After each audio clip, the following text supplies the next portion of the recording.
1962లో February 4th తర్వాత మనకి ఈ చింత చెట్టు పువ్వులు పూసేయడము, ఆ తర్వాత ఆ చెట్టు చచ్చిపోవడం, అక్కడి నుంచి కలియుగాంతం జరుగుతుంది. అక్కడి నుంచి శని ఎప్పుడు మిథున రాశిలోకి వచ్చినా ఇది జరుగుతుంది అన్నారు. అవన్నీ క్యాలిక్యులేషన్స్ వేసుకుంటే 2025 పునాదమ్మ. అందుకని చెప్పాలంటే ఇది నిజమే గురువు గారు. మనకు ఒకప్పుడు చింత చెట్లు మనకి ఎక్కువగా కనిపించేవి, పల్లెటూరులో కానీ ఎక్కడ పడితే అక్కడ కనిపించేవి.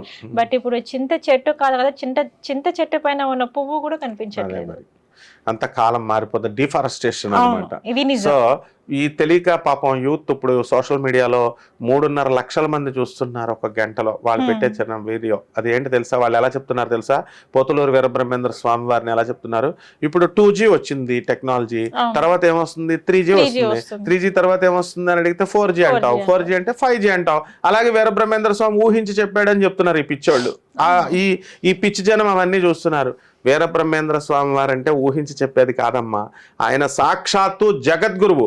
బ్రహ్మ విష్ణు మహేశ్వరులు ముగ్గురు కలిసినటువంటి ఏకత్రయ రూపము దత్తాత్రేయ స్వామి వారి అవతారం ఆయన.